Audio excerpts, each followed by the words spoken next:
Hello everyone, welcome to psych 26। आज हम MP set psychology का जो पेपर सॉल्व करे थे उसका पार्ट 2 करेंगे। हमने 50 क्वेश्चंस जो है वो पार्ट 1 में कर लिए हैं। आज 50 क्वेश्चंस पार्ट 2 में करके हम अपना पेपर जो है वो पूरा कंप्लीट कर लेंगे। ठीक है, हमने 51 से 100 तक पुराने वाले वीडियो में कर लिए थे। अगर आपने नहीं देखा तो जाके देख लें। फिर क्वेश्चन नंबर 101 से हम स्टार्ट करते हैं। ठीक है, पहला क्वेश्चन है, with reference to the concepts which of the following statement is or are correct। concepts के बारे में पूछ रहा है। पहले कह रहा है concepts are ideas that represents a class or category of object, events और activities। ये बात तो एकदम सही है, डेफिनेशन ही दे दी है ये इन्होंने, है ना। नेक्स्ट है, people use concepts to think about objects or events without having to think about all the specific examples of the category। ये भी उन्होंने सही बोला है, दोनों डेफिनेशन ही एक तरीके से, तो both 1 and 2 would be the right answer। Okay, next question is, which of the following forms the basic of empirical method. Empirical method क्या होती है? कोई भी मेथड जिसमें हाइपोथेसिस होता है, हम किसी थ्योरी को टेस्ट करते हैं, ऑब्जर्वेशन होती है, प्रॉपर थ्योरी बनाते हैं। ठीक है, तो इसमें हम क्या यूज़ करते हैं? इसमें हम इंडक्टिव रीजनिंग यूज़ करते हैं। जो हमने केरला सेट का पेपर कराया था उसमें बताया था कि रीजनिंग दो टाइप की होती है, इंडक्टिव डिडक्टिव, और दोनों को हमने बहुत अच्छे से उसमें एक्सप्लेन किया था। अगर आपने नहीं देखा है और आप देखना चाहते हैं तो वो जाकर देख लें, है ना। फिर है, square is an example of which following types of concepts. तो देखिए, एक होता है फॉर्मल कॉन्सेप्ट, एक होता है इनफॉर्मल कॉन्सेप्ट। फॉर्मल कॉन्सेप्ट को हम आर्टिफिशियल कॉन्सेप्ट भी कहते हैं और नेचुरल कॉन्सेप्ट को हम इनफॉर्मल कॉन्सेप्ट भी कहते हैं। ठीक है, जो फॉर्मल या आर्टिफिशियल कॉन्सेप्ट होता है ना, इसमें फिक्स्ड रूल्स होते हैं। ठीक है, फिक्स्ड रूल्स होते हैं, जैसे कि स्क्वायर में फिक्स रूल है कि चार साइड है, चारों साइड जो है वो इक्वल होनी चाहिए।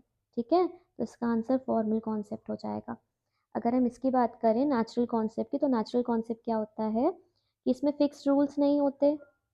ठीक है, फिक्स रूल्स जो होता है वो नहीं होते। जैसे हम कहते हैं माउंटेन, तो माउंटेन हमें पता है ट्राइंगुलर है, पर एकदम ट्राइंगल होता है क्या? नहीं। तो ये क्या हो जाएगा? नेचुरल या इनफॉर्मल कॉन्सेप्ट।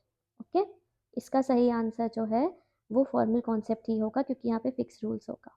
ठीक है, next is, describe making operates mostly. निर्णय लेना अधिकतर किस परिधि के अंदर संचालित होता है? क्वेश्चन में गलत लिखा है, यहाँ पे डिसीजन होगा, डिसीजन मेकिंग। इसकी लैंग्वेज थोड़ी गड़बड़ है, तो जब ऐसे क्वेश्चन आप देखें तो इसका हिंदी वर्जन जो है उसको एक बार रीड कर लें। लिखा है, decision making operates mostly with in which of the confines. मतलब क्या होता है ना, डिसीजन मेकिंग जब भी हम करते हैं तो हमारे पास जो इन्फॉर्मेशन होती है वो थोड़ी सी लिमिटेड होती है। लिमिटेशंस की वजह से हम कई बार शॉर्टकट या यूरिस्टिक्स यूज़ कर लेते हैं। इसको हम यहाँ पे बाउंडेड रेशनैलिटी कहते हैं। ठीक है, कि हमारे पास जो भी चीज़ है वो थोड़ी सी लिमिटेड है डिसीजन मेकिंग के लिए। Okay, question 105 is, with reference to the problem solving which of the following statements are correct. Problem solving के बारे में पूछ रहा है। Problem solving occurs when a goal must be reached by thinking and behaving in certain way. हाँ, सही बात है ना। फिर लिखा है, problem solving is the only aspect of decision making. ऐसा है कि ऐसा नहीं है, डिसीजन मेकिंग के तो बहुत सारे एस्पेक्ट होते हैं, तो only one would be the right answer. Next is, in the context of stages of creative thinking. Creative thinking और क्रिएटिविटी से काफ़ी क्वेश्चन हैं, है ना। विच of the following is an odd item. हमने बताया था शायद किसी और क्लास में कि विलास एंड कोगन का जो है ये चार इन्होंने स्टेजेस दिए हैं क्रिएटिव थिंकिंग की। पहला प्रिपरेशन है, सेकेंड इंक्यूबेशन है, थर्ड इल्यूमिनेशन है, एंड फोर्थ जो है वेरिफिकेशन है। यहाँ पे ऑड वन पूछ रहा है हमसे, तो ऑड क्या हो जाएगा? Projection. Projection would be our right answer. Then, which of the following is not included? Not included in Thurston's primary mental ability. इसमें मेमोरी तो होता है, न्यूमेरिकल एबिलिटी होता है, स्पेशल रीजनिंग होती है, मैकेनिकल एबिलिटी नहीं होता। ठीक है, इसके अलावा वर्ड फ्लुएंसी होता है, वर्बल कॉम्प्रहेंशन होता है। ये सातों जो है ना वो हमको याद होनी चाहिए। ठीक है, मेमोरी तो होती है, special ability, numerical ability, reasoning होती है, इसके साथ रीजनिंग भी होता है एक। ठीक है, तो ये सारे हमको याद होने चाहिए।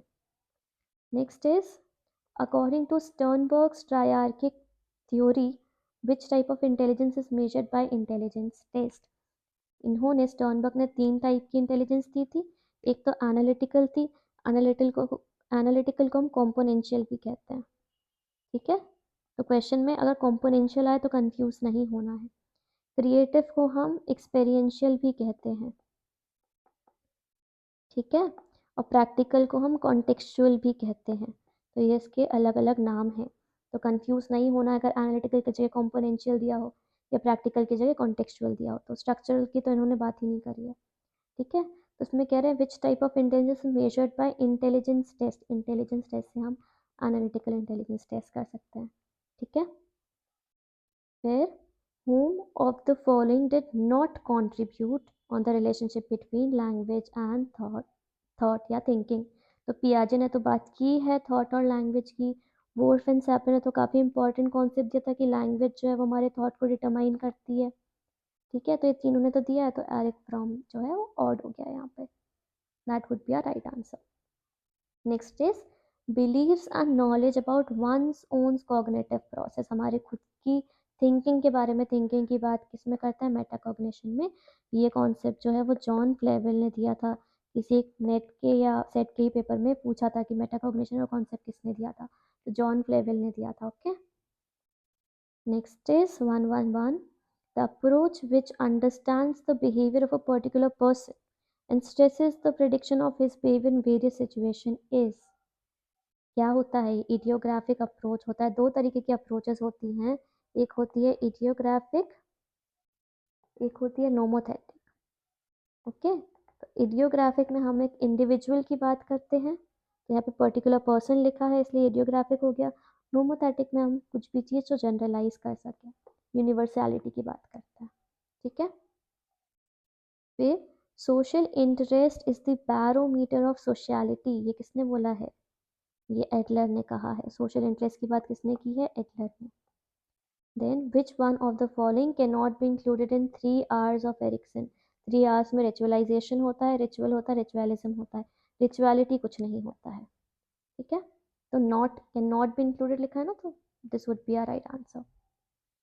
फिर according to Rogers, Carl Roger की बात कर रहे हैं, सेल्फ कॉन्सेप्ट क्या होता है, ऑर्गेनिस्मिक सेल का पार्ट नहीं। सेल्फ एक्चुअलाइजेशन मास्लो के बारे में तो कह नहीं रहे हैं, a part of ideal self. Self concept हमारे आइडियल सेल्फ का पार्ट होता है। The long term and pattern traits that make prefer an individual consistently to think, experience and behave in a specific way। ये तो definition ही दे दी, ये definition है, किसकी definition है, ये पर्सनालिटी की डेफिनेशन है। Okay, then the personality measurement method in which a person responds to ambiguous stimuli revealing his or her repressed desire, impulses, complexes। इसको क्या कहते हैं, इसको प्रोजेक्टिव टेक्निक कहते हैं। बहुत फेमस है, एक रॉशाच है, देन टीएटी है, ये सारे जो हैं वो प्रोजेक्टिव टेक्निक के अंदर ही आते हैं। ओके, ये काफ़ी सब्जेक्टिव होता है, इंपॉर्टेंट चीज़ है। प्रोजेक्टिव टेक्स्ट जो होते हैं वो ऑब्जेक्टिव नहीं होते हैं, वो सब्जेक्टिव होते हैं। Next question is Freud named his model of mind comprising id, ego and super ego. क्या बोला है इसको स्ट्रक्चरल मॉडल कहा है इन्होंने। ठीक है, जिसमें इड, ईगो, सुपर ईगो की बात होती है। टोपोग्राफिक मॉडल भी इंपॉर्टेंट है।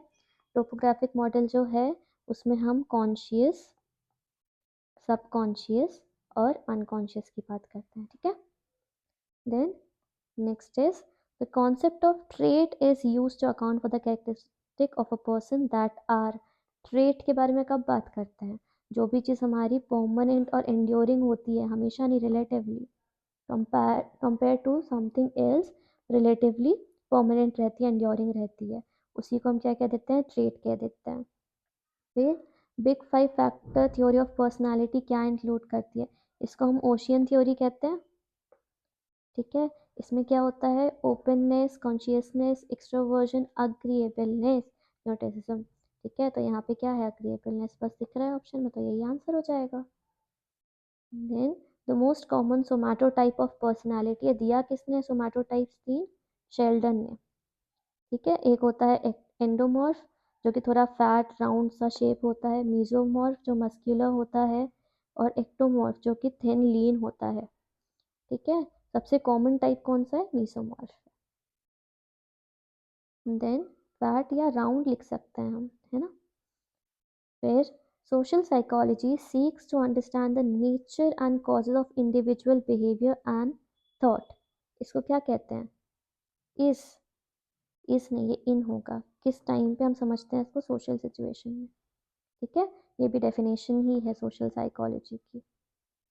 Okay, then social psychology focuses on, अब देखो इसमें ना ग्रुप बिहेवियर भी हो सकता है, इंडिविजुअल बिहेवियर भी हो सकता है, पर अगर हम आंसर की के बेसिस पे बात करें तो इसका आंसर जो है वो इंडिविजुअल बिहेवियर है।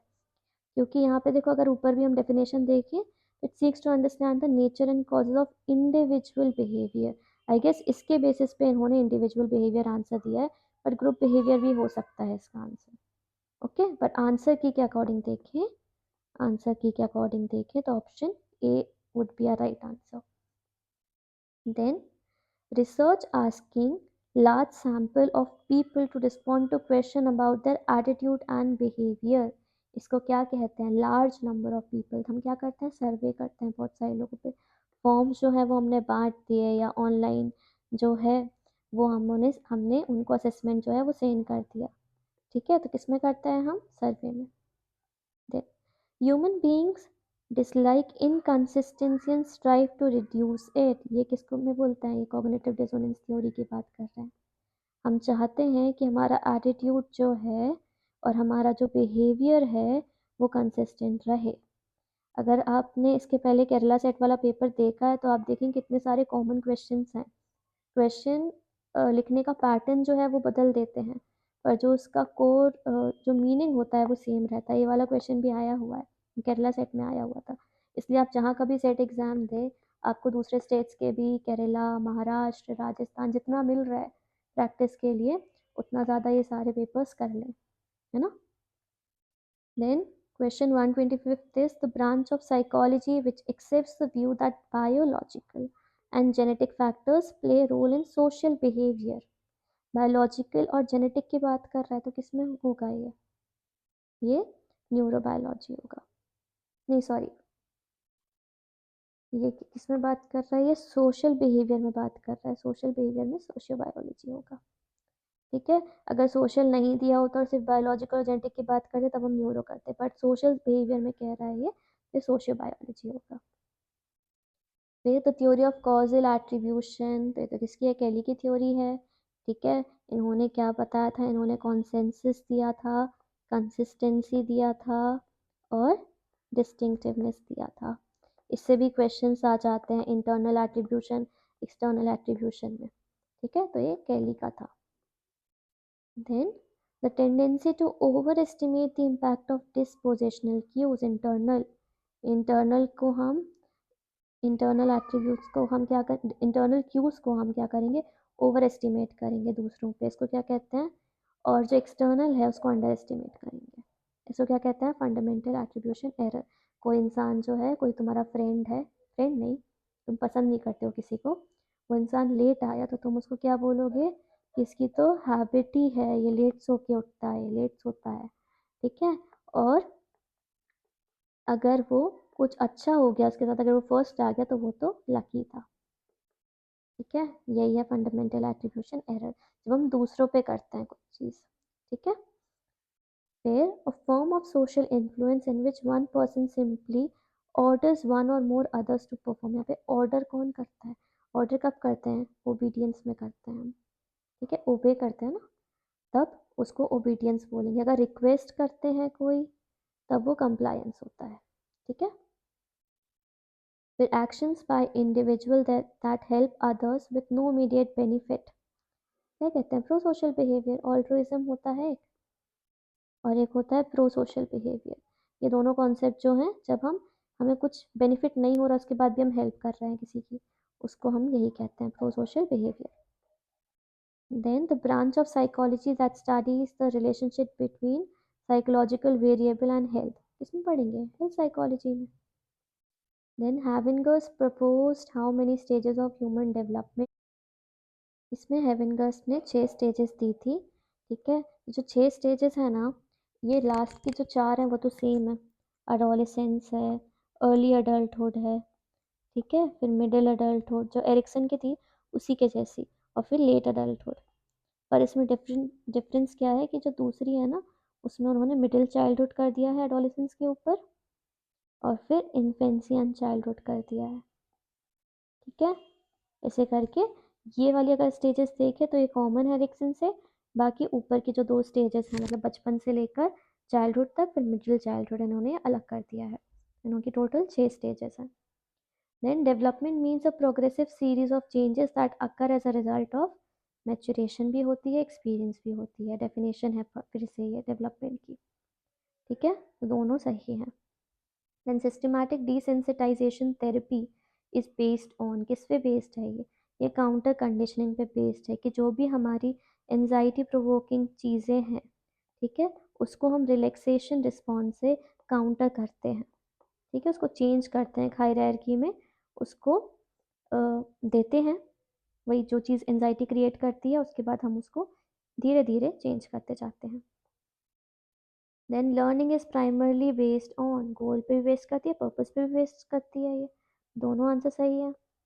Then loneliness is a major hazard to adjustment in is observe during, loneliness सबसे ज़्यादा कब होती है? हमें लगता है कि इस फेज़ में होती है, पर इस फेज़ से ज़्यादा ओल्ड एज में होती है। क्यों? क्योंकि उनके आसपास के लोग जो हैं, या तो फिर उनकी डेथ हो रही है, या वो बीमार हो रहे हैं, हेल्थ इश्यूज़ हो रहे हैं, या उनको खुद को हेल्थ इश्यूज़ हो रहे हैं। ठीक है, तो इसकी वजह से लोनलीनेस जो है वो ओल्ड एज में काफ़ी बढ़ जाती है। The assumption that healthy people are innately good and effective, ये किस पे बेस्ड है? क्लाइंट सेंटर्ड थेरेपी पे बेस्ड है। ईजी। फिर during adolescence moral judgement becomes increasingly, कैसा हो जाता है? कॉग्निटिव हो जाता है, हम खुद सोचने लगते हैं क्या चीज़ सही है, क्या चीज़ गलत है। पहले हमारे पेरेंट्स जो करते हैं, हम उनको करते हैं, इमिटेट करते हैं, सोसाइटी बेस्ड होते हैं, गुड गर्ल बैड गर्ल वाला जो फेजेस होता है, या इंटरपर्सनल रिलेशनशिप, ये सारे होते हैं। पर यहाँ पे हम क्या करते हैं, एडोलेसेंस में हम खुद सोचने लगते हैं, तो कॉग्निटिव हो जाती है। ठीक है, कोलबर्ग की जो मॉरल डेवलपमेंट थ्योरी है वो भी पढ़ लें, उससे भी क्वेश्चन आता है। Then S C I D क्या होता है? स्ट्रक्चर्ड क्लिनिकल इंटरव्यू और DSM-5। ठीक है, तो ये क्या है? It is a tool for diagnosis, interview tool है। ठीक है, फिर एबनॉर्मल बिहेवियर में भी define in terms of, abnormal behaviour कब होगा? जब आप किसी नॉर्म को ब्रेक करोगे। स्टैटिस्टिकल रेयरिटी में बहुत कम लोग दिखने को मिलेंगे, वैसे पर्सनल डिस्कम्फर्ट, तीनों ही हो गए, तो option D would be a right answer. DSM is first published in, कब पब्लिश हुई थी? 1954 में। किसने पब्लिश की थी? APA। अब APA इज अमेरिकन साइकायट्रिक, कंफ्यूज मत होना, बहुत जन कंफ्यूज हो जाते हैं कि वो साइकोलॉजिकल है, पर नहीं, अमेरिकन साइकायट्रिक एसोसिएशन ने इसको पब्लिश किया था। ठीक है, then a police personnel holding more favourable opinions about other policeman and less favourable opinions about media personnel, मतलब मेरे ग्रुप का जो है, माई ग्रुप, मेरा बहुत पॉजिटिव ओपिनियन है उसके लिए, और जो दूसरा ग्रुप है, जो बाहर का ग्रुप है, उसके लिए काफ़ी नेगेटिव ओपिनियन है। इसको क्या बोलते हैं? In group out group bias. Okay, then good cholesterol is responsible for better heart health is medically known as, जो गुड कोलेस्ट्रॉल होता है उसको HDL कहते हैं, हाई डेंसिटी लिपोप्रोटीन। ठीक है, पर इसको हमें याद करने के लिए हम ऐसे याद कर लें कि H फॉर हेल्दी, तो ये अच्छा होता है, विच इज़ गुड। ऐसे करके आप याद कर लें, कन्फ्यूजन नहीं होगी। ठीक है, then which one of these is generally not a method used in programs for health promotion to encourage health protective behavior? क्या नहीं है मेथड, है ना? तो फियर वार्निंग देना तो है ज़रूरी, इंफॉर्मेशन देना भी है, वर्क प्लेस वेलनेस प्रोग्राम भी ज़रूरी, तो बायो फीडबैक जो है यहाँ पे ऑड है काफ़ी। ठीक है, इसमें ऐसे में नहीं यूज़ करेंगे हम उसको, हम थेरेपी देने में उसको यूज़ करेंगे।